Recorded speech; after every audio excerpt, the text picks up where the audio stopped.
This is Going Under, Anesthesia Answered, with Dr. Brian Schmutzler. I'm Vahid Sadr-Zadeh. We're brought to you by the Butterfly Network. We are. All right, I'm going to let you in on something that's completely changed the way I practice. I've been using Butterfly probes for years as a portable ultrasound that plugs right into my compatible smart device, smartphone, or tablet, so I can start scanning at the bedside in seconds. If you've used the older versions, or even if you're new to the handheld ultrasound game, let me tell you why this new IQ3 is a game changer and really impressive. First off, having an ultrasound that literally fits in my pocket means I can move faster, whether it's vascular access, procedural guidance, or just getting real-time insights from my patients. And the tech inside this tiny device is pretty incredible. Biplane imaging lets biplane imaging. Got it. Lets me see short and long axis simultaneously, which is huge for procedural guidance and honestly a great tool for learners.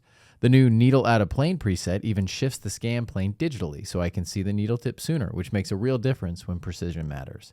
And the image quality, honestly, the IQ3 holds up against some of the high-end cart systems I've used. That's impressive for something this portable. So if you're looking for a device that supports your practice, I can't recommend the Butterfly IQ3 enough. And right now, they're running a special offer. You can get $750 off the latest IQ3. And I think they also have a Black Friday sale coming up, too. I think they do. Check it out at butterflynetwork.com. And we link it below. Butterfly Network, appreciate you sponsoring this podcast. And this podcast is not exactly the happiest one in the world. We're Debbie Downer today for sure. Well, I mean, we've brought this up before and to scale, but and maybe you didn't think it was going to happen this quickly.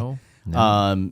So government reopens. Yeah. Yay. Yeah. But now, if you've been noticing, there's hospital staffing shortages, and not just any hospital staffing shortages, particular to your specialty, Yep. sir. What is up with this? So there's been a bunch of reports that have come out in the last 4 to 6 weeks about how understaffed we are in anesthesia overall.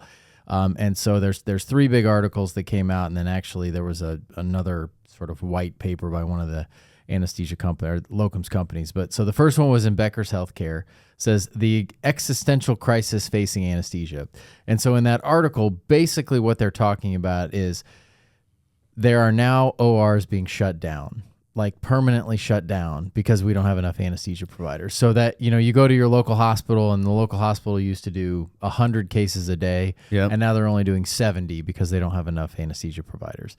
And so, and with essentially no plan to reopen, right? I mean, anesthesia groups and hospitals go through phases where they have more and less anesthesia. Okay. I mean, that happens, but this is something like permanent. Just we're not even going to try to restaff this. It used to be 15 rooms a day. Now we're doing 5 or whatever.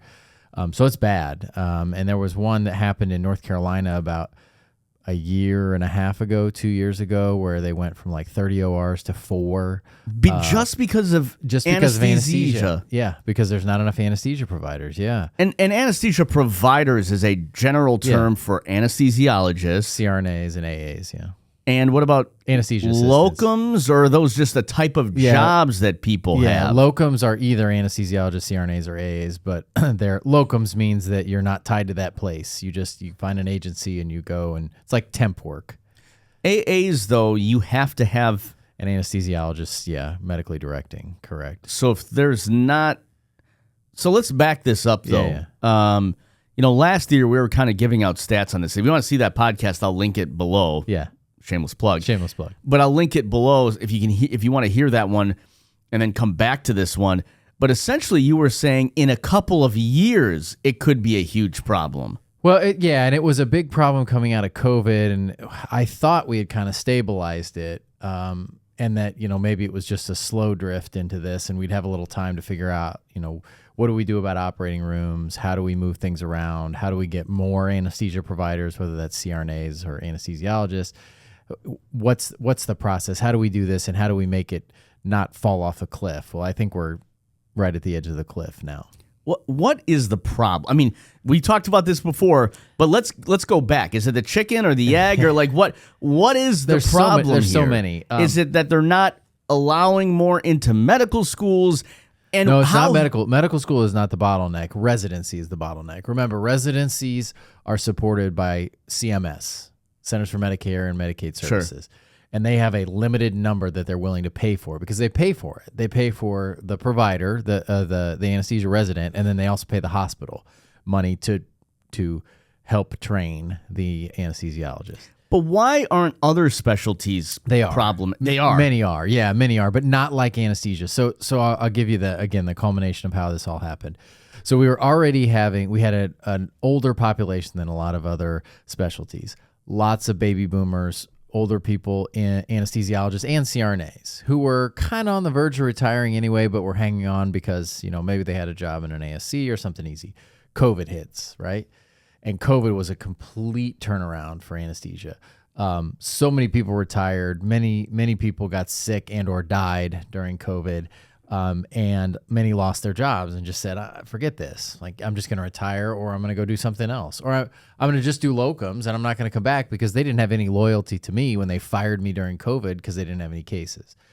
So that started things. And then coming out of COVID, there was a huge increase in demand. Because everybody who didn't get surgery during the first year and a half of COVID wants surgery now. And so now you're expanding to other departments. They're doing more, anesthesia is doing more and more and more places.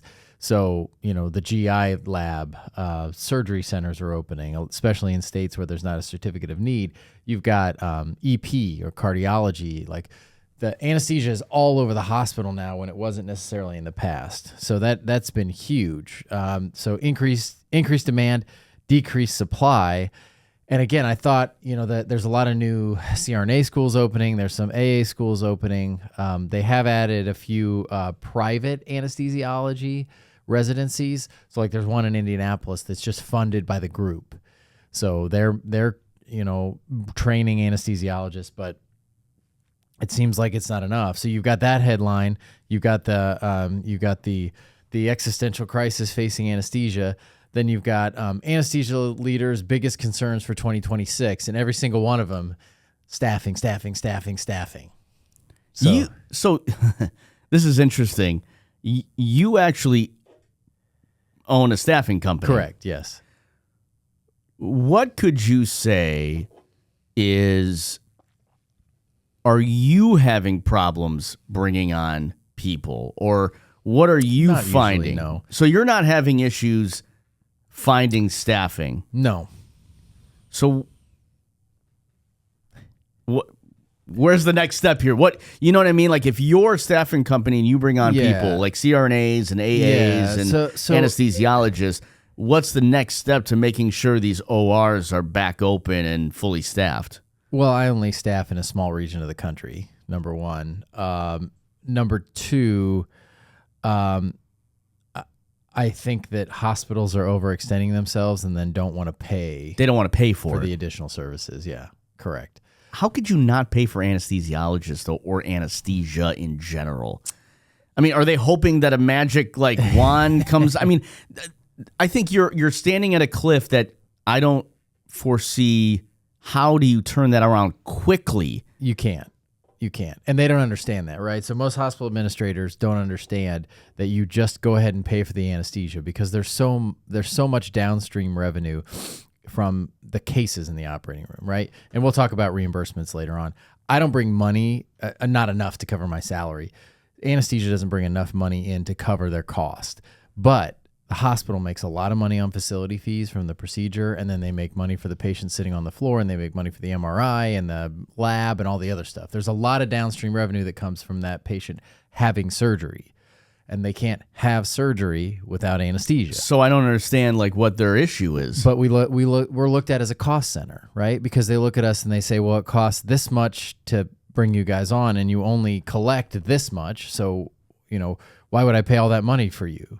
What I think I'm not understanding, and maybe I speak for some folks out there who are getting cases canceled and stuff like that.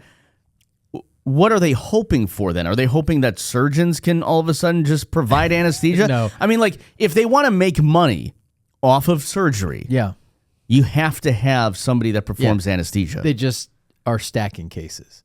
So instead of saying, okay, there's 10 rooms today, you say there's 8. And those other 2 rooms just get to slip in behind everybody else.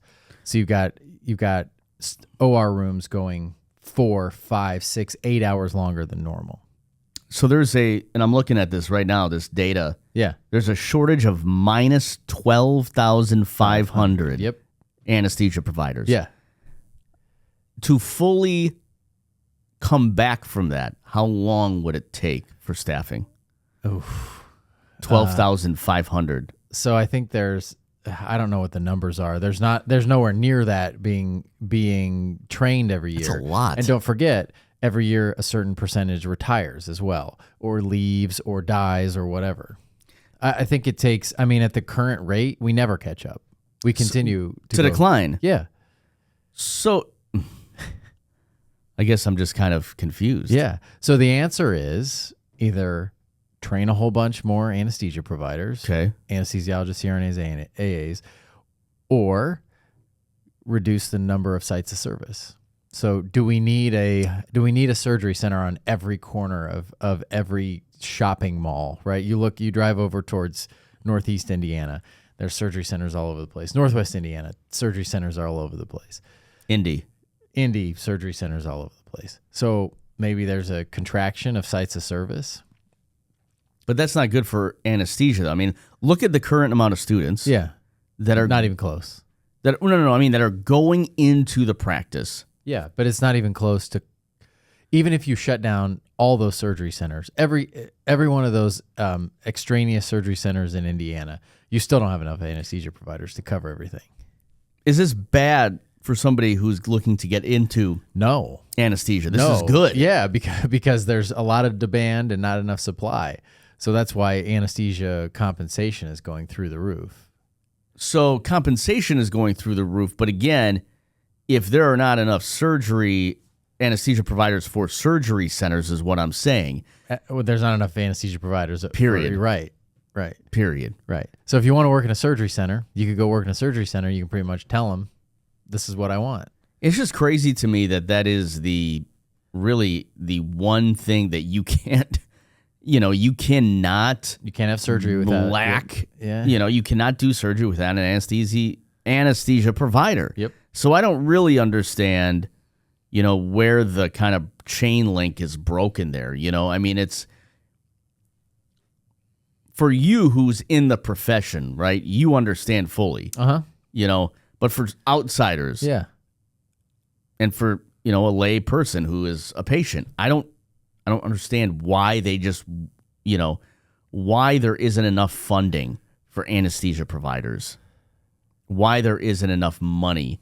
Lack of foresight by both the government and hospital administrators. They wanted to cut costs. Yeah, it's interesting to me. Yeah. But why now, right? So the next question is, why now? Why is this happening now? Why in 2025? Okay, we talked a little bit about.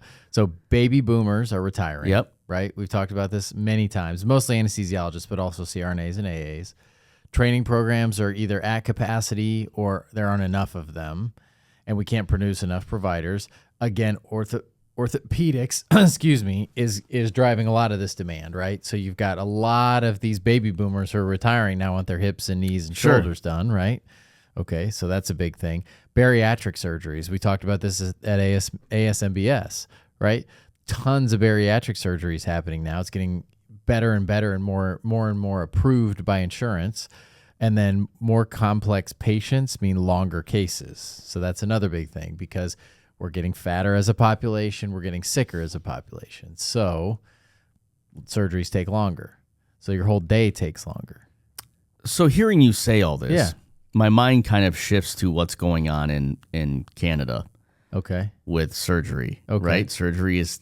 Now we have different structures of medical systems, right? Health insurance. Yeah. But it almost seems to me that if we go this route of cutting surgery centers, having them more condensed, if I need surgery, you're going to be scheduling 4, 5, 6 months out. Yeah. Yep. Let me put one more thing on your radar here.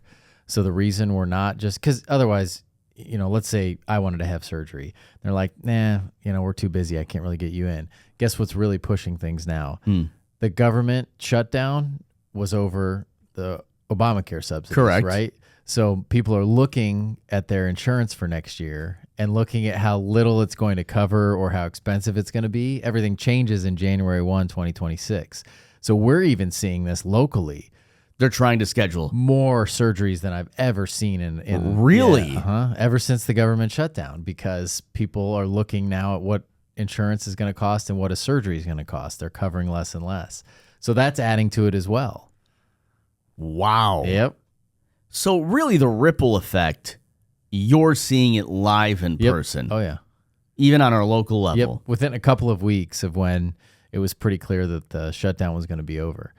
What are you seeing in terms of, in the OR yourself, in terms of this kind of backlog of not having enough providers? We're busier than we've ever been, I think. So, I mean, that's part of it.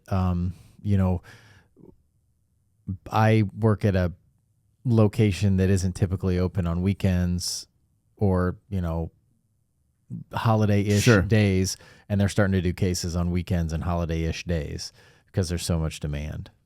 Wow. Yeah. I mean, it's a good problem to have, right? I'm not, but it's a good problem to have if you're a provider, right? If you're for now, but eventually we've talked about this before. Provider, loosely, if you're in anesthesia. Yeah, we're going to break the system, right? I mean, there is only so much money in the system, and if all of the margin of these hospitals or surgery centers is going to pay for anesthesia, at some point they're going to shut down, and then it's bad for everybody. Because if you have half the number of ORs you have now, then it's a problem, right? We're not half. If half the OR shut down, there are too many anesthesia providers for the number of ORs at that point. What do you think hospitals and ACS? What do you think they should? Yeah. What do you think? ASCs. What do you think they should do? What do you think the? So, I think there can be some consolidation. Again, I think that there are a lot of surgery centers that don't do that many cases and are only open either because of legacy or because a couple of guys are making some dividends off that surgery center. So combining surgery centers, I think, is big. I think there are a lot of what I would call unnecessary surgeries. Not that they're wrongly done, but they're surgeries that probably don't need to happen, right? So like not everybody needs a cataract just because they're over the age of 65. Sure. Like some people don't actually need that. Not everybody needs both hips, both knees, and both shoulders done. So I think there's some of that. I think, I think cutting down the number of rooms to some degree would help. I don't know though. There's not a good solution. I mean, if the government would just fund more anesthesiology spots, that would help. If the CRNA schools would pump out providers a little bit more quickly, that would help. I mean, you got to fight it on both sides, right? You got to fight the supply side and the demand side. So you got to decrease demand some, and you've got to increase supply.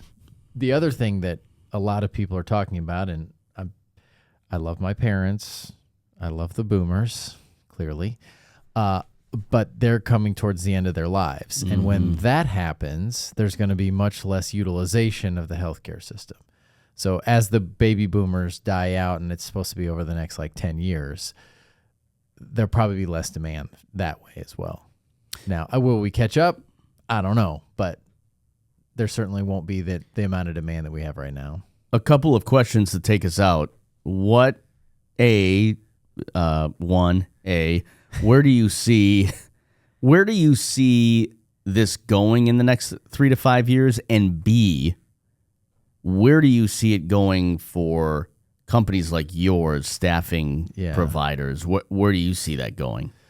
Okay, so where are things going in general for the next 3 to 5 years? Like I said, consolidation keeps happening, right? It has to. Consolidating rooms, but also consolidating systems, right? So if you look, these hospital systems are buying up surgery centers or buying up smaller hospitals. So there's going to be consolidation. Sure. Demand will stay high. I think until the baby boomer generation is not utilizing the healthcare system anymore, I think the CRNA demand will go way up. I think the anesthesiologist demand will go up too, but we have such a limited number. and we're not making any more. So again, consolidation, not just consolidation of hospitals or surgery centers, but consolidation of groups. And this is something that, we've been a part of as well. We've acquired groups in the past, but I think that's going to continue.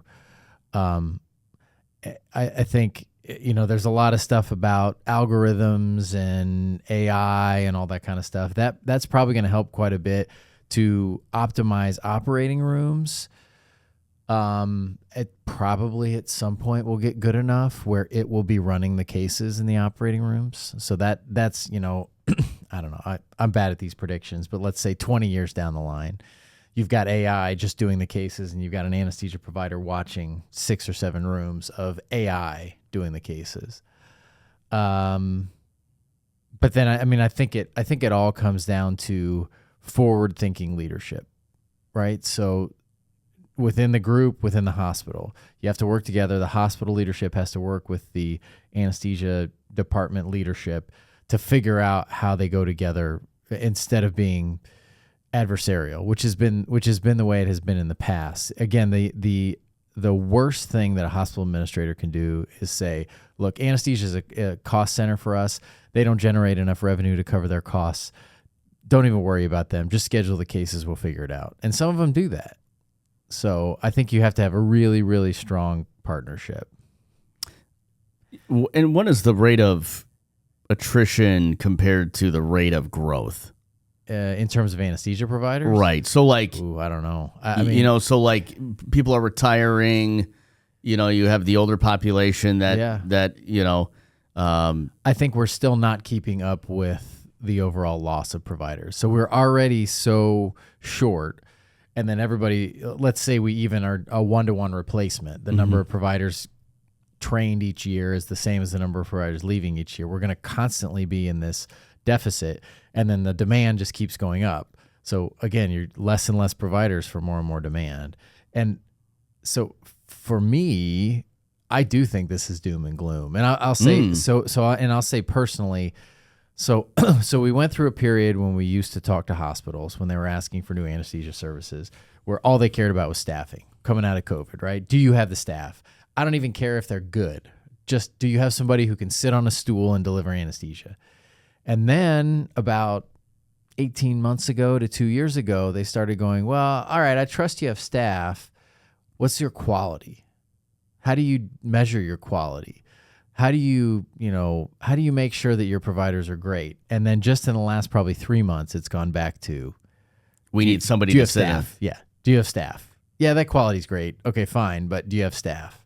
So I think what happened was that we got to a point where we were somewhat stable in terms of staffing, and the compensation wasn't skyrocketing. And hospital administrators did what hospital administrators do, and they're like, great, more cases.